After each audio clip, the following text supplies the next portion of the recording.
Buenos días, doctor. Mi nombre es Gerson Andrés Otero Acero. En esta oportunidad voy a exponer el análisis de la sentencia del Tribunal Constitucional recaída en los expedientes 006-2024 TC y 0014-2024 TC, referida a las atribuciones del Ministerio Público y la Policía Nacional en la conducción de la investigación de delito. A continuación, explicaremos, con mi grupo, el caso desde la perspectiva de la argumentación jurídica. En ese sentido, se abordará la concepción formal, centrada en la validez lógica de los razonamientos, la concepción material, que enfatiza los valores, principios y normas que sustentan los argumentos, y la concepción pragmática, que entiende la argumentación como un proceso de diálogo entre las partes, como podemos decir. De tal modo, se reconoce que el análisis formal resulta insuficiente por sí solo, por lo que se profundizará en aspectos como las inferencias, las premisas y los elementos retóricos y dialécticos propios de la argumentación jurídica. Ahora narraremos los hechos. El caso de las atribuciones del Ministerio Público y la Policía Nacional sobre la conducción de la investigación de delitos se genera a partir de la interposición de dos demandas de inconstitucionalidad contra las distintas normas emitidas por el Poder Ejecutivo y el Congreso de la República, precisamente contra los decretos legislativos 1592, 1604, 1605 y 1611, así como contra la ley número 32130, que modifica el Código Procesal Penal. En el caso, la primera demanda fue presentada por el fiscal de la Nación, que cuestionó dichas normas al considerar que vulneran las atribuciones constitucionales del Ministerio Público, específicamente su función de conducir la investigación de delito. Por tal sentido, sustento que las modificaciones normativas permiten a la Policía Nacional realizar investigaciones sin la debida intervención del Ministerio Público. Después, el Colegio de Abogados de la Libertad de la misma forma interpuso una segunda demanda de inconstitucionalidad contra la ley número 32130, sustentando que esta norma reduce el rol del Ministerio Público y adjudica a la Policía Nacional las principales funciones que corresponden constitucionalmente. Entonces, el Congreso de la República y el Poder Ejecutivo contestaron las demandas pidiendo que sean declaradas infundadas, sustentando que las normativas cuestionadas no vulneran la Constitución. Al contrario, buscan fortalecer la investigación del delito y mejorar la eficacia. Al respecto, el Tribunal Constitucional establece la acumulación de dos expedientes con el principal fin de emitir el pronunciamiento conjunto sobre la controversia planteada. Ahora, acorde a lo mencionado, los hechos, mencionaremos la concepción formal. Se visualiza que la concepción formal en la sentencia del Tribunal Constitucional por medio del uso de inferencias que permiten pasar por las normas constitucionales a una conclusión sobre la validez de las disposiciones impugnadas, ya que en este caso el tribunal verifica si las normativas que regulan la intervención de la Policía Nacional en la investigación de delitos son conformadas con la Constitución, precisamente con las atribuciones del Ministerio Público. Básicamente, en la sentencia el tribunal realiza un razonamiento basado en una inferencia deductiva, porque parte de una premisa general establecida por el mandato constitucional que reconoce al Ministerio Público como el responsable de dirigir la investigación de delitos desde el comienzo. El tribunal establece una premisa menor, refiriéndose a las normativas impugnadas que reglamentan la participación de la PNP en la investigación del delito, ya que las normas son analizadas en función de su alcance, específicamente en relación del grado de intervención que se le otorga a la PNP. De ambas precisas, como resultado, el tribunal llega a una conclusión sobre la validez de las normas cuestionadas, afirmando que éstas deben ser interpretadas de manera compatible con la Constitución, porque se observa que la decisión del tribunal se constituye mediante un razonamiento lógico en la conclusión derivada en las premisas determinadas. En la sentencia, se visualiza que el tribunal no verifica las condiciones concretas de investigación penal, ya que se centra en la relación normativa entre la Constitución y las leyes impugnadas. Por ende, la legitimidad del razonamiento del tribunal precisa de que la conclusión se deriva de manera correcta de las premisas identificadas, ya que esto señala que exista una relación lógica en el mandato de la Constitución. Entonces, la sentencia manifiesta un uso claro de inferencia deductiva dentro de una concepción formal de la argumentación jurídica, garantizando así la validez lógica del razonamiento para llegar a la conclusión. Ahora vamos a mencionar el silogismo jurídico. Primero, premisa mayor. Las principales normas constitucionales constituyen que el Ministerio Público es el titular de la acción penal y el encargado de derivar la investigación del delito desde su comienzo. Premisa menor. Los principales reglamentos impugnados regulan la intervención de la Policía Nacional en la investigación del delito, otorgándole determinadas facultades que podrían incidir en dicha conducción, Como consecuencia o conclusión, los reglamentos impugnados serán compatibles con la Constitución si se analizan en el sentido que la intervención de la Policía Nacional se encuentra subordinada a la conducción del Ministerio Público, si no serán inconstitucionales. Ahora le doy pase a mi compañero. Gracias. El artículo 159, inciso 4 de la Constitución es claro e inequívoco. El Ministerio Público conduce desde su inicio la investigación del delito. No dice conducción jurídica limitada, dice conducción integral y establece que la Policía Nacional está obligada a cumplir los mandatos del Ministerio Público.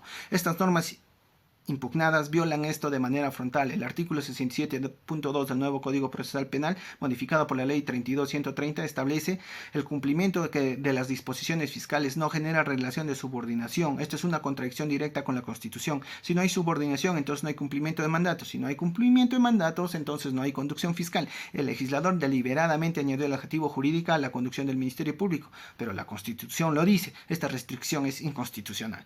Ahora bien, aunque el legislador intente justificar estas normas diciendo que la policía tiene autonomía operativa mientras el Ministerio Público mantiene conducción jurídica, esto es una ficción inaplicable en la realidad. ¿Quién controla la estrategia operativa? Pues la policía. ¿Quién decide qué diligencias realizar, en qué orden, con qué concurrencia? La policía. No, la policía califica el delito en la fase inicial, también lo hace la policía. Esto significa que quien controla la estrategia operativa controla el destino del caso. El fiscal no dirige la investigación, valida decisiones policiales previas. Este es el modelo inquisitivo, no un modelo acusatorio. La prueba está en el propio texto de las leyes. El artículo 10 del Decreto Legislativo 1611 menciona que realiza la investigación y recomienda la estrategia. El verbo realiza prueba autonomía investigativa, no es ejecuta mandatos, es realiza. ¿Por qué es importante esto? Porque la historia demuestra que cuando la policía tiene autonomía investigativa sin control fiscal inmediato se producen sistemáticamente violaciones a derechos humanos. Antes de la reforma del Código Procesal en el 2004, cuando la policía investigaba autónomamente, registrábamos torturas, desapariciones forzadas, siembras de pruebas. La Corte Interamericana de Derechos Humanos ha establecido que esto es un riesgo estructural. La norma impugnada regresan a ese modelo, permiten que un órgano dependiente del Poder Ejecutivo tenga autonomía investigativa, violando la separación de poderes y exponiendo al Estado a responsabilidad internacional. Se podría argumentar que estas normas pueden interpretarse de manera conforme con la Constitución, pero esto es incorrecto. La técnica de la interpretación conforme solo funciona cuando hay ambigüedad. Aquí no hay ambigüedad. El legislador deliberadamente redactó estas normas para otorgar autonomía a la policía. Esto no es un error de redacción, es intención legislativa clara. Por lo tanto, la interpretación conforme es inaplicable. La premisa normativa está clara. La Constitución otorga conducción integral al Ministerio Público. La premisa fáctica es inequívoca. Las normas impugnadas trasladan poder decisional a la policía. La decisión entre conducción jurídica y conducción operativa es una ficción que en la práctica vacía el rol del Ministerio Público. Por lo tanto, solicitamos al tribunal que declare fundadas estas pruebas, restituyan la conducción integral de la investigación al Ministerio Público. Finalmente quedo atento a sus preguntas, señores magistrados. Buenas noches, doctor. Mi nombre es Pamela Pareja Félix. Continuando con la exposición, uno de los recursos persuasivos más utilizados en la sentencia es la apelación reiterada al texto constitucional como fuente incuestionable de legitimidad. El tribunal recurre constantemente a los artículos 159, inciso 4 y 166 de la Constitución Política del Perú para anclar sus conclusiones en una base normativa superior e indiscutible. Así, al afirmar que el Ministerio Público conduce la investigación del delito desde su inicio, el Tribunal Constitucional no solo interpreta la Constitución, sino que construye una narrativa en continuidad histórica que refuerza el peso de su posición. La mención de la Constitución de 1979 y la evolución legislativa del Ministerio Público sirve para presentar la decisión del tribunal como la culminación lógica de un proceso constitucional coherente, apelando al sentido de tradición jurídica. A pesar de su rigor formal, la sentencia y los votos singulares de los magistrados Domínguez Jaro y Monteagudo Valdés presentan al menos 3 falacias argumentativas relevantes que merecen ser identificadas y analizadas críticamente. La primera falacia es la pendiente resbaladiza, que consiste en afirmar que si se permite una acción o situación determinada, inevitablemente se producirá una cadena de eventos negativos que llevarán a consecuencias extremas, sin demostrar que tal cadena es realmente inevitable. Aparece en el voto singular del magistrado Domínguez Jaro, argumenta que permitir que la policía realice diligencias preliminares contra cierta autonomía conduciría inevitablemente a una desfiguración del rol constitucional del Ministerio Público y, en última instancia, a la desnaturalización del modelo acusatorio. Se sostiene que cualquier concesión normativa a la autonomía policial en la investigación del delito abriría la puerta a un progresivo desplazamiento del Ministerio Público como conductor de la investigación.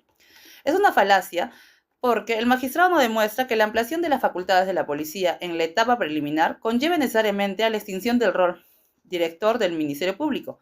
La cadena de consecuencias negativas se presenta como inevitable, pero en realidad es hipotética y depende de múltiples factores normativos que no son analizados en profundidad. La conclusión catastrófica se utiliza para deslegitimar las reformas legislativas sin probar causalmente que producirán los efectos temidos. Como segunda falacia tenemos la apelación a la autoridad irrelevante ad verecundiam. Se produce cuando se apela a la autoridad de alguien o algo para respaldar una conclusión sin que dicha autoridad tenga una vinculación directa y necesaria con el punto de disputa. Aparece en el fundamento 26 de la sentencia. El Tribunal Constitucional cita expresamente a Konrad Hesse, reconocido constitucionalista alemán, para sostener la validez del principio de interpretación conforme. Si bien la cita es doctrinariamente respetable, se utiliza de manera que parece zanjar definitivamente la cuestión sobre cómo debe interpretarse las normas impugnadas. El problema radica en que la doctrina alemana de Hesse fue desarrollada en un contexto constitucional y judicial distinto al peruano, y su traslación automática a la controversia concreta no es suficientemente justificada. Es una falacia porque el hecho de que Hesse sea una autoridad en derecho constitucional no implica que su doctrina sea directamente aplicable al caso específico del conflicto. El tribunal usa la cita para reforzar su posición de manera casi automática, sin explicar por qué el principio germano de interpretación conforme opera de la misma manera en el sistema constitucional peruano, que tiene características propias en cuanto a la relación entre el Ministerio Público y la policía. Como tercera falacia, tenemos la falacia dicotomía, falsa disyuntiva. Consiste en presentar solo dos opciones como si fueran las únicas posibles, cuando en realidad existen alternativas intermedias o distintas que no son consideradas. Aparece a lo largo de la sentencia, el debate se plantea reiteradamente como si solo existieran dos posiciones posibles, o bien la policía es plenamente subordinada al Ministerio Público, o bien la policía actúa con autonomía en condiciones de igualdad al Ministerio Público. Esta polarización aparece tanto en la exposición de los argumentos de las partes como en la propia motivación al Tribunal Constitucional en el momento de determinar la relación entre ambas instituciones en la investigación del delito. Es una falacia. En la práctica, existen múltiples modelos intermedios de relación entre el Ministerio Público y la policía en la investigación del delito que no son explorados por el tribunal. El derecho comparado ofrece variantes como la coordinación funcional con roles diferenciados según la etapa procesal, la dirección conjunta con competencias concurrentes o la supervisión posterior del fiscal sin dirección en tiempo real. Al reducir el debate a dos extremos, el Tribunal Constitucional simplifica artificialmente la controversia y limita el espacio de soluciones jurídicas posibles, lo que le permite presentar su posición intermedia como la única salida razonable cuando en realidad existen otras alternativas igualmente válidas. En conclusión, la sentencia y los votos singulares presentan al menos tres falacias argumentativas identificables: la pendiente resbaladiza, utilizada para proyectar consecuencias inevitablemente negativas a partir de las reformas legislativas; la apelación a la autoridad irrelevante, al extrapolar automáticamente doctrina germana al caso peruano sin justificación adecuada; y la falsa dicotomía, al reducir artificialmente las posibles configuraciones de la relación Ministerio Público y Policía a dos extremos. Gracias. Siguiendo con la exposición, mi nombre es Caterina Palomino Caña. Inicio. En la presente exposición se desarrolla la defensa de la nueva postura, sustentada en tres ejes: hechos, carga probatoria y base legal. La tesis es que las normas cuestionadas son inconstitucionales porque modifican el control de la investigación penal, afectada el rol del Ministerio Público del Perú. Hechos. Los hechos relevantes no son solo la emisión de normas, sino sus efectos. Las normas como la Ley 32.130 y los decretos legislativos han generado que la Policía Nacional del Perú asuma en la práctica la dirección operativa de la investigación. Esto quiere decir que la policía decide cómo investigar, definir diligencias, recoge pruebas desde inicio. Esto antes lo realizaba el Ministerio Público. Por lo tanto, el hecho central en este caso es el poder real de la investigación se ha trasladado del fiscal a la policía. Ahora, la carga probatoria. Esta postura se prueba con la propia normativa. El artículo 65.4 del Código Procesal Penal da a la policía la estrategia operativa. El artículo 67.2 dice que no hay subordinados al fiscal. El decreto legislativo 1611 permite a la policía influir en la estrategia. ¿Qué significa esto en la práctica? Que existe un doble mando, pero quien controla el inicio del caso tiene el control real. Asimismo, según Klaus Roxin, quien dirige la investigación inicial, define el resultado del proceso. Entonces, el fiscal queda reducido a una función formal. Lo que es la base legal. El fundamento principal está en el artículo 156, inciso 4 de la Constitución Política del Perú de 1993. Este establece dos reglas claras. El Ministerio Público dirige la investigación desde el inicio y la policía es obligada a cumplir sus mandatos. Las normas cuestionadas vulneran esto porque limitan la función del fiscal y eliminan la subordinación policial. Además, el Tribunal Constitucional del Perú ha señalado que esta función no puede ser reducida por ley. Y la doctrina como Luigi Ferro Jali sostiene que sin control el fiscal se pone en riesgo la legalidad.